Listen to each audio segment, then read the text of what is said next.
Ay po.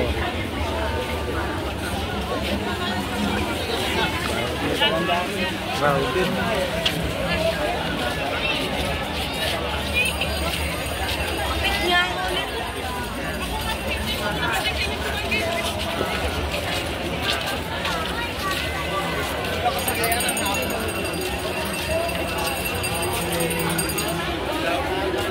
Grabe.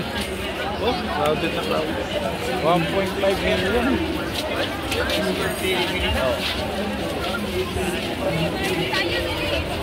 Yeah? Hindi nga rin ako nakarating doon.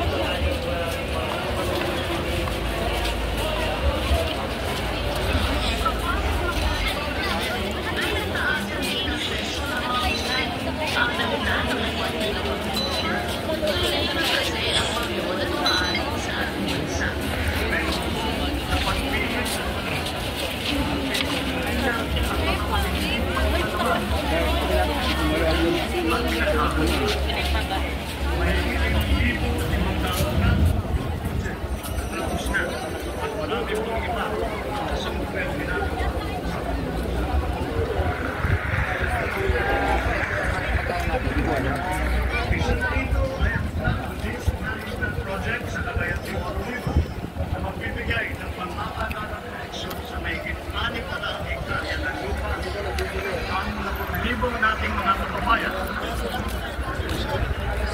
Isa pa, ay ang proyekto gabi ng magsisilbing nang dumating ang sunod-sunod na bagyo, ang 5,500 flood control project ng pamahalaan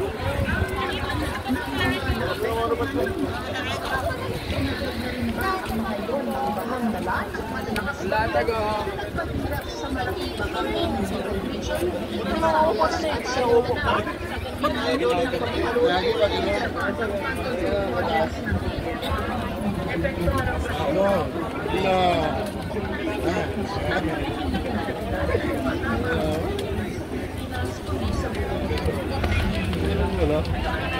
Okay din.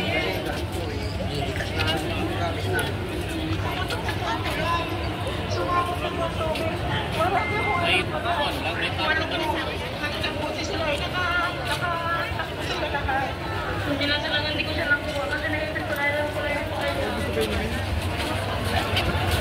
kasi ko muna siya na doon lang talaga siya, nahitin yung kulay niya eh.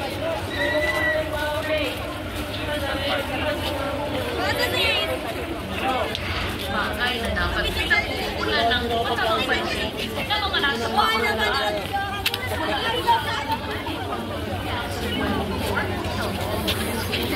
Ang Pilipinas ay ang may pinakamataas na disaster risk. Sapagkaya ang kahandaan ng mga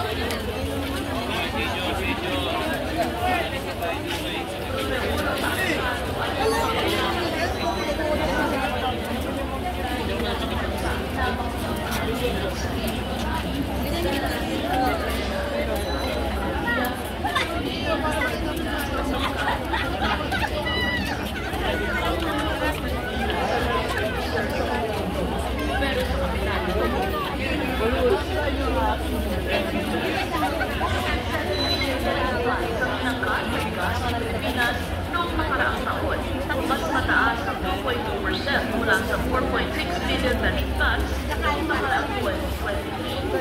Sa 2022 report ng World Agriculture Organization, lumabas na 44% ng populasyon ng Pilipinas ang nakaranas ng moderate to severe food insecurity. Ibig sabihin, 44% ay walang kasuhan kaya ay walang access sa pagkakas.